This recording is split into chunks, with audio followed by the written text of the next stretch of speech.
Welcome to Sex at 10. I'm Rebecca Rosenblat, certified relationship and sexuality therapist and your host, here to answer your questions on all things intimate. Whether you're stuck in a relationship dilemma, have issues with your body, trust, trauma, addiction, or orientation, or just need a little help with turning up the heat in your bedroom, give us a shout at 1-800-968-7836 and let's chat. Everything's fair game. If you've thought about it, we can talk about it. Let's begin with the discussion on enhancing orgasms. And to help me with that, we're being joined by an expert in the area, Victor Gold. Victor is a health educator specializing in erotic spirituality. He coaches men and women are prolonging their sexual orgasms to access the spiritual and mystical dimensions of sex. So I'm very excited indeed to be presenting him to you tonight on Sex at 10. Good evening and welcome. Thank you so much for joining us tonight. Good evening, Victor. Thanks for joining us tonight. It's my pleasure to be here. Thank you for inviting me. Thank you so much. Victor, everywhere we turn, we're bombarded with sexual messages, most of which don't focus on either intimacy or the spiritual side of sex, even though we all crave that mind, body, and soul connection. So perhaps you could begin by defining what that looks like, aka that erotic spirituality, since it's your forte. Yeah, I'd love to do that. Thank you. Well, erotic spirituality deals with the dynamic connection between sex and spirit. Mm-hmm. Now, until now, your listeners may not have been aware of the sex-spirit connection. Mm-hmm. Modern investigators surely are, since virtually every major study on sex includes spirituality, mm-hmm. and virtually every major study on spirituality includes sex. Mm-hmm. Mm-hmm. And the connection is definitely there, and you're right, but in North America, a lot of people aren't aware of that connection. Viewers, if you have any questions on achieving that mystical state, do call and get in on a discussion. Sexual ecstasy to me invokes an image of sexual nirvana. How do you describe it, Victor? Well, first I should backtrack a second. I should say that if you've had plenty of sex, like a lot of us have, and the spiritual connection has eluded you, let's be clear that not just any sex will do. You see, it needs to be ecstatic sex. Right. And here is where the problem lies. Mm-hmm. Since so few of our listeners have had any proper training in the sexual arts, many of you have failed to acquire the bedroom skills that are necessary for achieving sexual ecstasy. That incredible state, even though it's so desirable, you're right. For everything else, we seem to practice, we educate ourselves, we train, whether we are cooking or dancing or getting ready in our careers. But sex, that's such an integral part of our lives. It's so sad that indeed most people don't have that know-how or the skill set. So why don't we talk about that? What kind of bedroom skills does one need to attain that state of ecstasy that you're talking about? Well, just 3 words describe the process: extended sexual orgasm. Mm-hmm. To prolong your orgasm for a half hour, an hour, or more, you must learn to relax into a high state of arousal by hovering just below the genital release point. Now, that's a point that's also known as the point of no return. Right. All right, so any additional stimulation at that point, and a climax occurs. So we have to avoid the climax for an extended period. In other words, we avoid coming.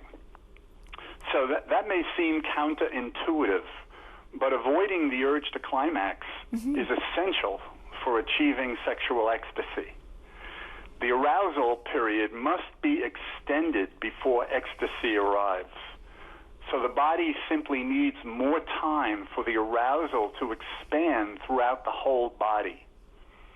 So ecstatic sex requires a full body orgasm, not just a genital release. This is why men must master ejaculation control. Absolutely.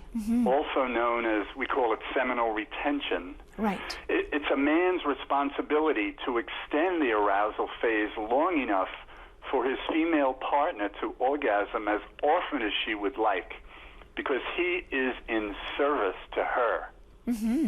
So the ability to avoid ejaculation is the fundamental sexual skill that separates the men from the boys. Very well put indeed. And the build-up is so incredible too. And particularly because a lot of boys, as they're growing up, they're masturbating, there's that rush to finish quickly before you're caught. So they never quite, a lot of those boys, when they become men, they don't quite transition to the place that you're talking about. So very well put. Viewers, if you have questions or comments for Victor or myself, please don't hesitate to call in right away. Now, all this stuff is obviously so very desirable, but so many people are seemingly clueless, as you pointed out, when it comes to ecstatic sex. So why do you think that is, Victor? Well, you may have noticed that there aren't many places offering proper instruction in the sexual arts. This is such an important subject in the school of life, yet there are only a handful of people teaching the principles of ecstatic lovemaking. If you think about it, most of what you've learned about sex has come to you from highly questionable sources. Right. Like parents, unknowing family and friends, pornography, the street, and even the marketplace. Right. And most, if not all, of your sexual experiences have been with untrained lovers who learned whatever it is they know about sex from the same unreliable sources. Just fumbling around, and so you have two people that are coming from those unreliable sources. And I'm so glad you mentioned pornography, because more and more people seem to be getting their education from pornography, and it's nothing even close to reality. Viewers, we'd love for you to have that blissful experience, so why not call in to get some expert advice, since we have the privilege of Victor joining us tonight. Now, Victor, you stated that male sexuality has been burdened by 3 destructive sexual myths. What are they, and what realities can you share to help us get past those? Well, Jen, just fasten your seatbelt, because I'm going to debunk 3 of the most destructive male sexual myths that have burdened men with low sexual vitality and poor self-esteem and relationship difficulties with their lovers. And these myths have even curtailed men's spiritual progress by restricting their access to the mystical dimension of sex.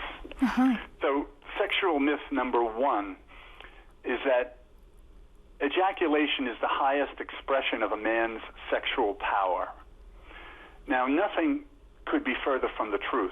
Exactly. You see, men develop sexual potency, a heightened orgasmic response, an ecstatic pleasure, and an entryway into spiritual sex, not by coming, but by avoiding ejaculation. So, yes, you've heard that correctly. Contrary to popular belief, coming is not a man's highest option in sex. I'm so glad you mentioned that, because lots of people, male sexuality can be very goal-oriented, and it seems like the goal is ejaculation. So I'm really glad that you debunked the first myth.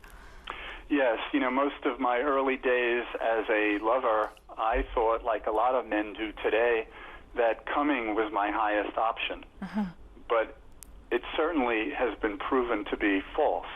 The truth is that male sexuality has been incorrectly focused on the short-sighted goal of ejaculation for far too long.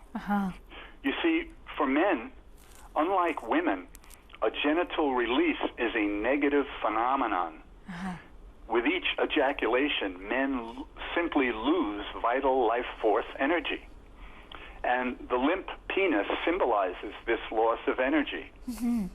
So does the man who just came rolling over and going to sleep.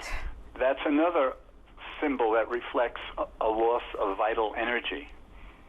So by avoiding an energy-sapping ejaculation, the escalating energy of arousal has a chance to intensify pleasure and expand beyond the genitals to include the whole body. The entire body. That's incredible. Instead of getting to that depleted state. Yes, exactly. And you should know, and our listeners should know, that every cell in our body is potentially orgasmic, not just our genitals. Right. It merely takes more of an arousal phase, a longer arousal phase, for the sexual energy, the orgasmic energy, to spread through the body. But unfortunately, when men come, they short-circuit the whole process. So it is within every man's sexual potential to experience multiple full-body orgasms. Maintaining a high state of arousal and withholding ejaculation actually heightens and amplifies bodily pleasure to an extraordinary degree, well beyond anything that the chronically ejaculating man gets to experience in sex. So this is something they may not even have experienced ever, right? Yeah, it's something that most people, probably less than 5% of the population, has ever experienced.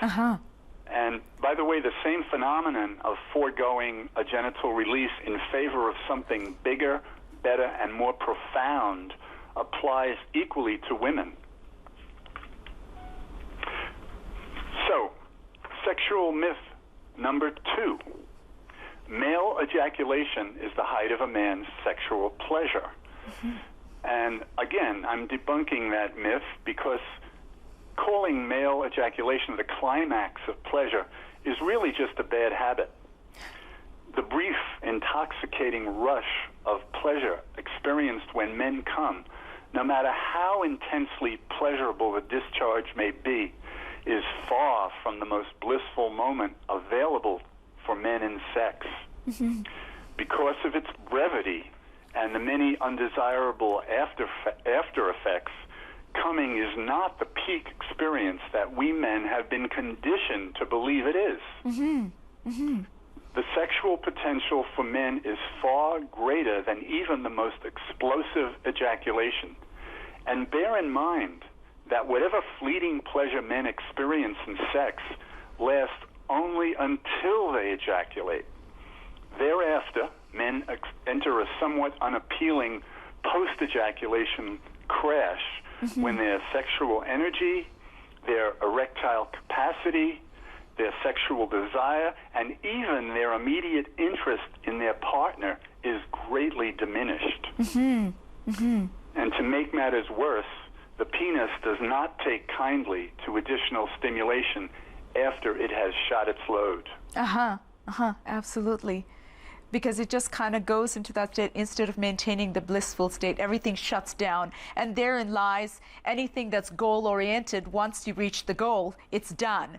So that's why I always tell my clients not to make the almighty ejaculation the goal.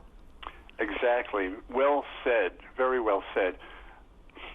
Would you like to hear our third sexual myth? Yes, please. We're about to go into break real soon, but I'd love to hear what you have to say because to complete the trifecta that you've been talking about. All right, here goes. Male ejaculation and orgasm are one and the same. That's the myth, and here's the truth. Until now, far too many men have made the erroneous assumption that male ejaculation and orgasm are one and the same. Now, this is unfortunate, but it's understandable since from their earliest sexual explorations, men have observed over and over that ejaculation and orgasm always seem to happen together. But what we haven't been told is that they are actually two distinct physical processes, and conscious male lovers learn how to separate one from the other. Only then will men be able to receive the rejuvenating and healing benefits of orgasm without depleting themselves of vital energy. And so many men, this third myth, of course, a lot of men, a majority of men believe that third myth, and that's why they don't even think of separating the two, and the idea of multiple orgasms feels really foreign to them. I have so much more to ask you, Victor. Would you be able to stick around after the break? Because I do have a few more things that I'd like to ask you. Would that be okay if you stick around? That would be wonderful. Awesome. I'm all ears. So let's come back to some of the stuff you're talking about, and I have a few more questions, so just hang in there. I'm hanging. We'll be right back. Keep your calls coming and let's discuss sex, relationships, romance, or whatever else rocks your boat. And keep it locked on Rogers TV because we have lots more great stuff still ahead, including your calls. So pick up that phone and call so we can connect. That's